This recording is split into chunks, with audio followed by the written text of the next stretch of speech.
Video में मैंने कहा था कि अब अमेरिका में जॉब में क्राइसिस क्यों देखने को मिल रहे हैं, इस पे बात करेंगे।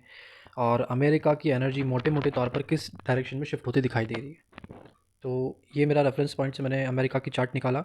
लियो असेंडेंट बनता है कि अभी जो ट्रांजिट होने वाला है, केतु लियो में जाने वाला है, राहु एक्वेरियस में आने वाला है और सैटर्न पाइसिस में ट्रांजिट करने वाला है।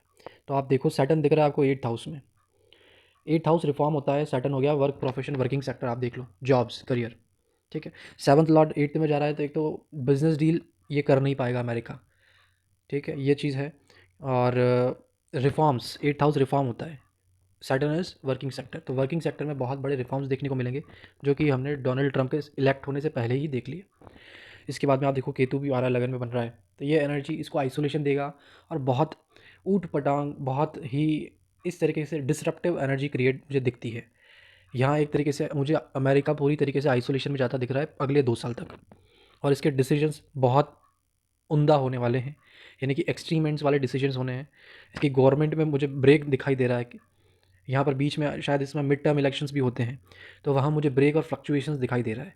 आइदर ये गवर्नमेंट साफ़ हो जाएगी अमेरिका की, या फिर इसके अंदर कुछ ना कुछ ब्रेक आपको देखने को मिलेगा। कुछ डिपार्टमेंट बने टूट गए, कुछ डिपार्टमेंट में बहुत सारी चीज़ें जैसे कि साफ़ सफाई चल ही रही है, डॉज कर ही रहा है। और आप यहाँ पर देखोगे जुपिटर 11th हाउस में बैठा है, 11th हाउस में राहु का भी इफेक्ट होता है। तो अमेरिका अभी डिजिटल करेंसी लाने के मूड में है, 100% लेके आएगा, क्योंकि ये राहु का इफेक्ट आता है 11th हाउस में। Jupiter is finance, Gemini is digital something, 11th house का इफेक्ट इनकम, प्रॉफिट्स, मनी, जितना भी होता है ये डिजिटल करेंसी लाएगा। अभी आप देखोगे बिटकॉइन जो गायब हो चुका था, अब उसको फिर से सरफेस पर लाया जाएगा। तो ये मोटा मोटी तौर पर मुझे दिखाई दे रहा है। और बिज़नेस डीलिंग का तो अभी रहने दो, अभी नहीं हो पाएगा। ये जितना भी करेगा ना ये सब, अब डोनाल्ड ट्रंप का भी चार्ट देखोगे ना, उसका भी लियो असेंडेंट बन रहा है। तो बिज़नेस डील्स बहुत सारी होगी, बहुत सारा पैसा बनाने के लिए ये सारे अटेम्प्ट होंगे भी, लेकिन उससे मुझे अमेरिका की इकोनॉमिकल ग्रोथ इतनी ज़्यादा दिखाई नहीं दे रही है। बाकी सैटर्न 8th हाउस में दिख रहा है, तो वो ही कारण बन रहा है वर्किंग सेक्टर में बहुत सारे रिफॉर्म्स का। सेकेंड थिंग, जिस भी कंट्री में केतु का इम्पैक्ट लगन पे आ रहा होता है, वहाँ बहुत मैंने देखा है कई बार कि वहाँ रेसिज्म वाला फैक्टर भी सरफेस पर आता है, राइट। क्योंकि केतु जो है वो हमारी जड़ें हैं, हमारे रूट्स हैं।